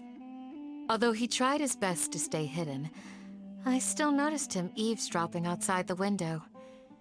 He really wants to get his grandfather back. Isak's parents were both Aramite mercenaries who rarely returned to the village after finding employment in the city. He was raised by his grandfather. Unfortunately, it was only a few years before his grandpa passed away. Isak was still very young at the time, so various families in the village took turns caring for him so he could survive. Later, an elderly mad scholar arrived at the village. Isak thought the scholar bore a striking resemblance to his grandfather, and thus often spied on the man. However, the scholar was unkempt in appearance and incoherent in speech. Although Isak referred to the man as his grandpa, he was afraid and didn't dare to approach him. One summer night, the oft mumbling and bumbling grandpa suddenly calmed down and seemed to become more lucid. He even noticed Isak hiding in the distance. So Grandpa walked up to Isak and patted him on the head. He even took Isak to the entrance of the village, where he patiently taught the boy the names of the stars, and accompanied Isak until he fell asleep. The next morning, Isak woke up and wanted to go find his grandpa again, only to realize his grandpa no longer recognized him. However, even so, Grandpa retained his calm expression. It's said that those who saw the scholar claimed he no longer appeared to be crazy, but appeared to be living in his own world, almost as if he were sleepwalking. Isak was thrilled that his grandpa was able to find peace, and would follow him all the time, asking him things like, "Grandpa, want me to take you somewhere fun?" Or, "Grandpa, could you tell me stories about the stars again?" All this somehow just makes Paimon feel really sad. It seems like they both deserve so much better. Perhaps. Nearly everyone who lives in the desert has some form of hardship or regret. But even so, we must still continue on with our lives. It's also my reason for fighting. I must continue to protect this land.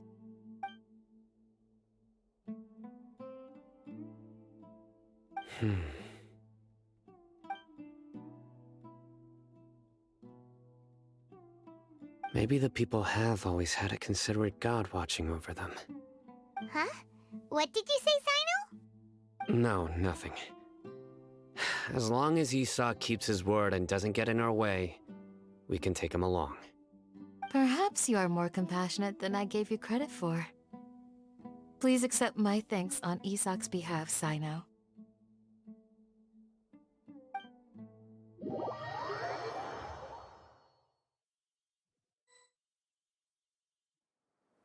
Hey, Isak! Oh, it's you guys! We've cleared everything up! Let's go find your grandpa! Really? Wow! Thank you so much! Your grandpa will be found safe and sound. Yeah! Alright. Let's ask the local residents some questions first. Alright. Okay.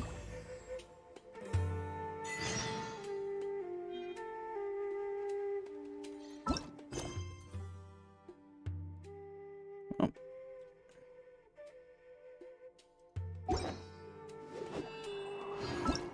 Oh, that's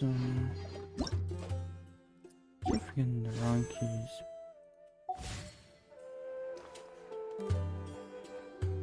Oh. That's pretty much it for now. I will probably, when I get the chance, record the next. Definitely will say, I don't even know what to say right now.